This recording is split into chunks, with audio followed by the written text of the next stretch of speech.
I am Amara Harris, and today I'll be discussing phenomenology, which in a nutshell is analyzing life's day to day happenings from the point of view of the person that it's happening to. In chapter 4, phenomenology was under the category of communication as the experience of self and others through disclosure, which is pretty accurate. So it's very important to stress the fact that no human life has had the exact same everyday experience, like no one has. Um, a simple example of this concept from my personal experience would be something as simple as entering a gas station. So I've had experiences where, as a black woman, I've entered a gas station and the owner of the gas station, or at least the person working there, has like followed me around to make sure I'm not stealing. So the reason this is phenomenology, in my perception and in my view, my point of view of what happened, I experienced like some kind of racism. But in someone else's point of view, the actions I experienced could have meant nothing. This is a discussion I've had with my friends before, like, and they've noticed it when they go into places with their friends that are African American. They usually are followed around or, at least stared at until they get to the counter.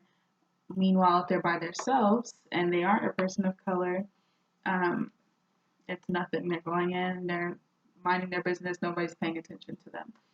So it kind of shows you like the difference in experiences that people can have, and it really just depends.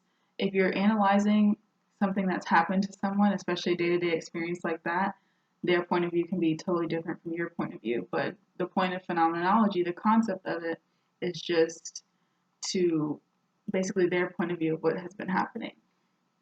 So now that I've discussed a personal experience, we can move to a general life experience that maybe we've all had, going into a workplace and being judged by what you wear. Um, it's a day-to-day experience. Most of us work, but your point of view of something that happened when you walk into the workplace with jeans or something like that, and someone else's point of view of what happened could be completely different. But phenomenology is specifically about the point of view of the person that it's happening to.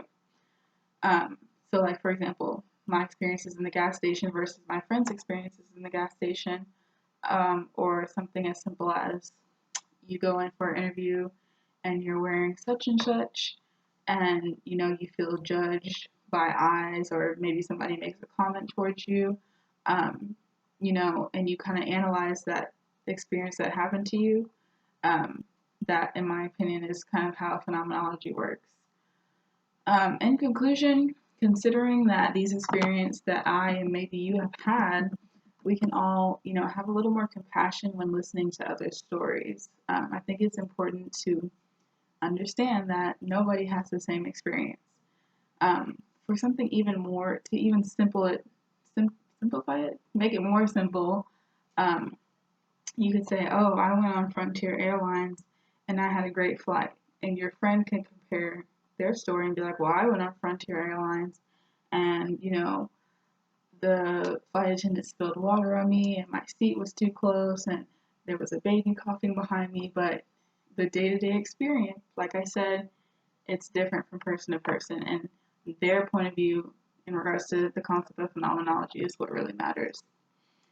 This could also, make us a little more aware of our privileges, whether the privilege is the privilege of our race, the privilege of our social or financial status, anything. Using phenomenology to hear other people's story, other people's side of the story, other people's point of view, we could use that to just keep in mind our privileges, be more culturally aware, just be more aware in general of our surroundings, of ourselves, of everything around us. So I'll just leave you guys with this quote by Keisha Palan that explains the concept of phenomenology very, very well. She says, everyone has their own different life experiences which make them who they are. No two people's life experiences are the same, and mine are just as unique to me. So that literally just wraps it up in a nutshell. Nobody's experience is the same, but from her point of view, her life experiences are unique. From somebody else's point of view, maybe not, but that's phenomenology.